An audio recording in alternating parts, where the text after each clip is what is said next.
साहब बिहार के शेर जो आज शायद नहीं है अब्दुल इमान साहब, और इस किशनगंज का शेर भाई तौसीफ आलम साहब,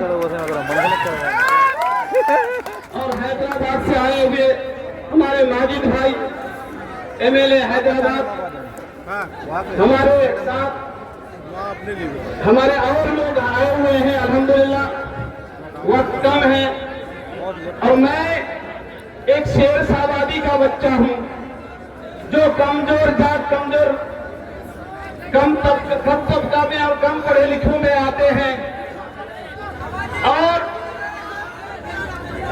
दोस्तों लोगों के मिजाज में है ये शेर साबादी के बच्चा बीजेपी कर रहा था, और ये सवाल लोग पूछता भी है और पूछेगा कि भाई आप बीजेपी कर रहे थे तो आप एमआईएम में कैसे आ गए। दोस्तों मैं सच्ची बात बता रहा हूं कि मैं एक कमजोर बिरादरी से आता हूं और कमजोर हूं, मुझे कहीं जगह नहीं मिल रही थी, तो मैंने सोचा कि मैं बीजेपी करके कम से कम कुछ जो हिंदू मुस्लिम का नफरत का जो राज बीजेपी कर रहा है, कम से कम हम लोग अगर उसके साथ रहे तो उनकी जुबान पे कुछ ताला लगेगा। लेकिन मैं 12 साल बीजेपी में रहने के बाद अब पता चला कि मैं जो पिछड़ा का दामन की धरती पर ये बीजेपी जो 20% की हिंदू आबादी है, उस 20% 80% मुस्लिम आबादी होने के बावजूद भी ये बीजेपी की सोच, हिंदू मुस्लिम को लड़ाने वाली सोच, आज पता चला कि एक भी टिकट 20% आबादी हिंदुओं की होने के बावजूद भी मुसलमानों को नहीं दिया जाएगा। दोस्तों आप सोच सकते हैं इस पार्टी की क्या नीयत और नीति है।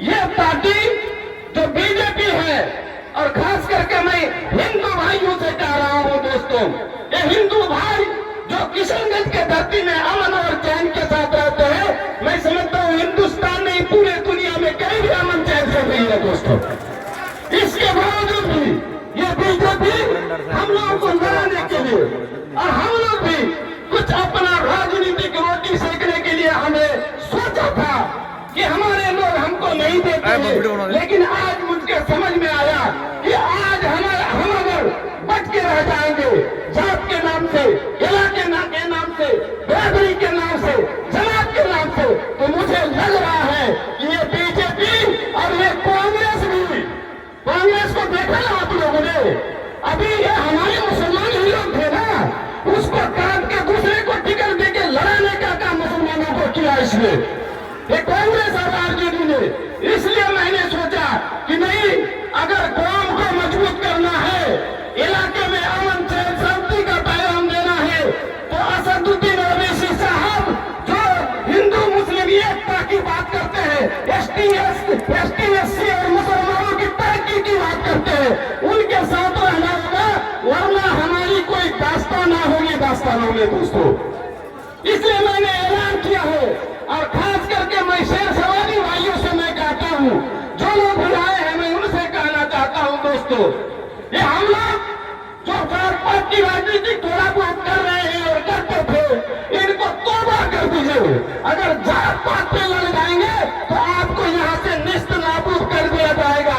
अगर आप तौसीफ जैसे आदमी को इस इलाके से, इस किशनगंज से आप जिता कर नहीं भेजेंगे, तो यहाँ किशनगंज में जो भी कांग्रेस और आरजेडी का नेता जो है ना, विधानसभा में जाके जिसी की आवाज जुबान नहीं खुल सकती है, वो सिंगल आदमी तौसीफ आलम है जिसकी जुबान खुल सकती है। दोस्तों आप लोगों ने जानता है, मैं पूछना चाहता हूं कि मुसद्दिर साहब को या आपका मुजाहिद साहब को या कमरुल हुदा साहब को, क्या मौलाना असरारुल हक कासमी साहब से बरेली नहीं हो सकते हैं? कभी नहीं, उनके जूती के धूल के बराबर भी ये लोग नहीं हो सकते हैं। दोस्तों जब उस शख्स को, उस बड़े उलमा को, जिसकी इज्जत पूरे हिंदुस्तान नहीं पूरे दुनिया के लोग करते थे, वैसे लोगों को लोकसभा में बोलने का इजाजत नहीं दिया। दोस्तों आप सोचते हैं ये लोग जाके आपके फेवर में बात करेंगे? कभी नहीं हो सकता है। दोस्तों अगर बात करते हैं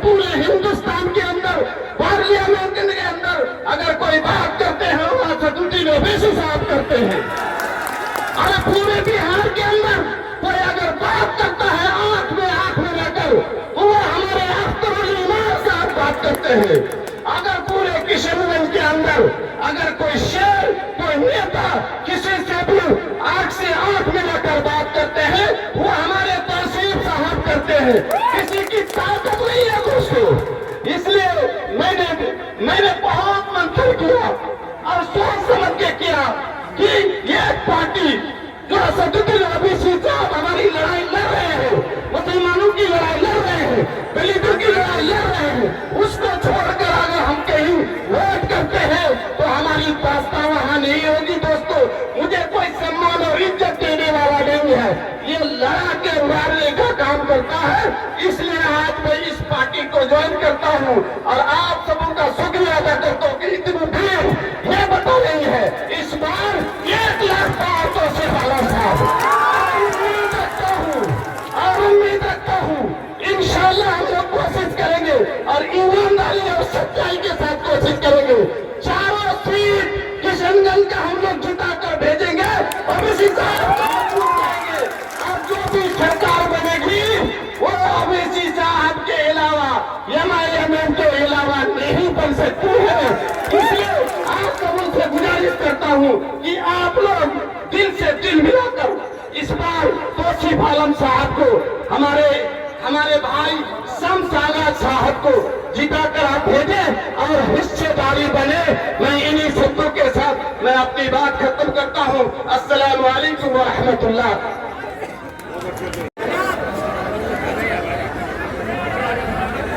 मैडम मान लें आप भी कि यहाँ जलवा चल रहा है, जलवा।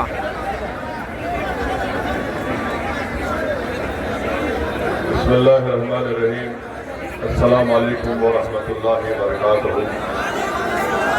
मुअज़्ज़िज़ हाज़रीन इकराम, बुजुर्गान कौम और मिल्लत, मेरी सरदार माँ और बहनों, मयूर नौजवान साथियों, आप तमाम का बेहद शुक्रिया कि आपने अपना कीमती वक्त निकाल कर आज बहादुरगंज विधानसभा में जनाब तौसीफ आलम साहब के इस इंतखाबी जलसे में आपने इतनी बड़ी तादाद में यहाँ पे शिरकत की।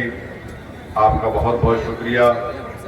शह नशीन पर तशरीफ फरमा जनाब तौसीफ आलम साहब जो बहादुरगंज के मजलिस इत्तेहादुल मुस्लिमीन के उम्मीदवार हैं, जनाब अब्दुल रहमान साहब जो आज मजलिस इत्तेहादुल मुस्लिमीन में शामिल हुए हैं, और मैं उनका दिल की गहराइयों से उनका खैर मुक़द्दम करता हूँ, उनका शुक्रिया अदा करता हूँ।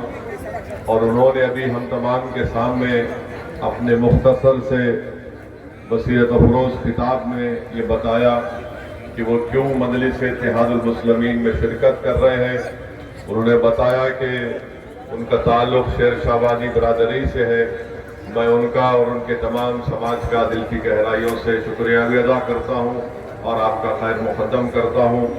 जनाब शम्स आगा साहब जो किशनगंज के मजलिस इत्तेहादुल मुस्लिमीन के उम्मीदवार हैं, जनाब असलम बाबू साहब, मोहम्मद बेराद अशरफ साहब, मुखिया नूर इस्लाम साहब, जुनेद आलम साहब, हसन अंजुम साहब, डॉक्टर शाहनवाज साहब, कारी नुमान साहब, नवारिस साहब, मुख्तार आलम भैया आप थोड़ा साइड हो जाइए प्लीज, थोड़ा उस तरफ ले जाइए साहब, मुखिया महफूज साहब, मुखिया इकबाल साहब, बबलू बाबू, सिराज आलम, मुजफ्फर साहब और मेरे हैदराबाद से आए हुए तमाम मजलिस के रुफ़ा और जनाब माजिद हुसैन साहब जो रुकन असम्बली हैदराबाद से आए हैं, जो बहादुरगंज के इंचार्ज हैं। मेरे अजीज़ दोस्तों और बुजुर्गों, मैं आपको एक आंकड़ा बताना चाहता हूँ जिससे आप खुद फैसला कर लेंगे कि जो मजलिस बात कर रही है इंसाफ की, सम्मान की, हिस्सेदारी की, वो आपको मेरी बात समझ में आ जाएगी। मुझे इस बात की कोई फिक्र नहीं है कि लोग हमेशा मजलिस इत्तेहादुल मुस्लिमीन पर गाली देते हैं, मुझ पर इल्ज़ाम लगाते हैं, मगर मैं जो सवाल उठाता हूँ उसका वो जवाब देने से कासिर रहते हैं। आज से चंद दिन पहले अखबार में ये लिखा गया कि 2000 ये बताया गया है कि 1960 से 2020 तक जितने लोग विधायक बने, जितने लोग एमएलए बने, 1960 से 2020 तक उसमें यह बताया गया है कि यहां पर बैकवर्ड क्लास की जो आबादी है बिहार में 25% है और उनके विधायक बने 35%। पूरे बिहार में बैकवर्ड क्लास की आबादी 25% है, उनके विधायक बने 35%। जनरल कैटेगरी की जो आबादी है वो 10% है और उनके विधायक बने 34%। अल्पसंख्यक समाज मुसलमान बिहार में आबादी 17% है और उनके विधायक बने 1960 से 2020 तक 8%। अब मैं मुबारकबाद आपको पेश करूं या मुबारकबाद उन लोगों को पेश करूं जो मुझे गाली देते हैं। 1960 से लेकर 2020 तक 17% अल्पसंख्यक समाज के मुसलमान की आबादी बिहार में है और 1960 से लेकर 2020 तक सिर्फ 8% मुसलमान विधायक बने। और आज ये तमाम के तमाम जालिम लोग हमको गाली देते हैं। बताओ, ये आंकड़े तुम्हारा चेहरा दिखा रहे हैं आईने में। जो तुम्हारा चेहरा देखेगा आईने में वो ये कहेगा कि तुम्हारे दिल और दिमाग में नफरत है, तुम्हारा दिल बड़ा छोटा है। क्योंकि जब अगर तुम्हारा दिल बड़ा होता तो फिर इतने कम तादाद में 17% के 1960 से, यानी आप बताइए हम 2024 में हैं, 60 साल में जितने विधानसभा के चुनाव हुए 17% अल्पसंख्यक आबादी के लोग सिर्फ 8% जीतते। नौकरी मिलेगी, पूरा ब्लॉक का पैसा आ जाएगा, सब हो जाएगा, कुछ नहीं हुआ। 3 मर्तबा बिहार की जनता ने मोदी को प्रधानमंत्री बनाया और प्रधानमंत्री क्या दिया बिहार को? कुछ नहीं दिया। सीमांचल को क्या दिया? सिवाय जुमलेबाजी के कुछ नहीं दिया। दूसरी तरफ आप देखते हैं कि कैसा कैसा कानून बीजेपी ने बनाया देश में। ट्रिपल तलाक का कानून बनाया। मैं पार्लियामेंट में 3 मर्तबा खड़े होकर अपनी तकरीर में कहा कि यह कानून मुस्लिम महिलाओं के खिलाफ है, उनसे इंसाफ नहीं करेगा। ये झूठ है, तुम इंसाफ नहीं करना चाहते हो, तुम सिर्फ इस्तेसाल करना चाहते हो। 3 मर्तबा कानून बना दिए। आज मुस्लिम महिला खुद परेशान है। CAA का कानून बनाया, मजहब की बुनियाद पर बनाया। मैंने पार्लियामेंट में खड़े होकर मोदी की आंख में आंख डालकर कहा यह काला कानून है। जिस तरह महात्मा गांधी ने गोरे फार्म अफ्रीका में कानून को फाड़ा था, मैं इस कानून को फाड़ता हूं और दुनिया ने देखा वो कानून गलत है। फिर UAPA का कानून बना दिया गया, नया कानून उसमें तरमीम की गई। मैं प्रोफेसर मुसव्विर आलम से पूछना चाह रहा हूं, आप तो पढ़े लिखे हैं ना प्रोफेसर साहब, आप हमको बताओ, जब 2019 में अमित शाह UAPA के कानून को तरमीम कर रहा था तो क्या तुम्हारी पार्टी उसकी तारीफ नहीं की? बताओ प्रोफेसर साहब, किसने उसकी मुखालिफत की थी? असदुद्दीन ओवैसी ने उसकी मुखालिफत की। पूरे पार्लियामेंट में 2 लोग उस कानून के खिलाफ वोट डाले, उठाकर देख लो आप, उसमें मैं और इम्तियाज जलील शामिल थे। और आप जिस पार्टी से ताल्लुक है, सर राजद से पूछो, राजद से भी सपोर्ट किया था। यानी अमित शाह कानून ला रहे और मुसव्विर साहब की पार्टी और राजद को सपोर्ट करती है। मजलिस ने मुखालिफत की। फिर कानून लाया गया वक्फ का। देश के प्रधानमंत्री मुल्क के वक्फ को खत्म करना चाहते हैं, मस्जिदों को छीनना चाहते हैं, दरगाहों को छीनना चाहते हैं, कब्रिस्तान को छीनना चाहते हैं, ईदगाह की जमीन को छीनना चाहते हैं। बीजेपी और नरेंद्र मोदी और नीतीश कुमार के साथ वक्फ को खत्म करना चाहते हैं पूरे भारत में। मेरे अजीज दोस्तों और बुजुर्गों, उस वक्त भी हमने पार्लियामेंट में खड़े होकर मैंने उस कानून पर अपनी तहरीर की और उस 45 तरमीमात के ऊपर मैंने कहा यह संविधान के खिलाफ है। मैंने कहा यह कानून संविधान के खिलाफ है, उस कानून को फाड़ दिया। 128 पेज की मैंने रिपोर्ट लिखकर पार्लियामेंट में पेश की कि कानून क्यों संविधान के खिलाफ है। अरे बताओ प्रोफेसर साहब, आप क्या कर रहे थे? आज आप बड़ी बड़ी बातें करते हैं। मेरे अजीज दोस्तों और बुजुर्गों, देश के संविधान को खत्म करना चाहती है बीजेपी, और 20 साल से बीजेपी नीतीश कुमार के साथ है। हाँ, एक वक्त 1 साल तेजस्वी भी उनके साथ आ गए थे। नीतीश कुमार की काबिलियत यह है कि उनका अगर रात में सुबह उठते हैं और उनका दिल ये बोला कि नहीं अब के आज मैं चाय मोदी के साथ पीऊंगा, तो उनके साथ पी लेते हैं। अगर दूसरे दिन ख्वाब में उनको कुछ आ गया तो बोले अब तेजस्वी को खरीद कर लेता। तो शायद नीतीश कुमार को भी नहीं मालूम कि वो कब किस तरफ करवट ले लेंगे। जिस तरह बिहार में ब्रिज बच जाता है, उस तरह नीतीश कुमार कुछ भी कर सकते हैं। नीतीश कुमार और मोदी ने एक काला कानून बनाया वक्फ का। मेरी इज्जतदार मां और बहनों, आप बताइए, कानून ये बोलता है कि अगर कोई मुसलमान अपनी जायदाद को अल्लाह के नाम पे वक्फ करना चाहता है, तो मोदी बोल रहे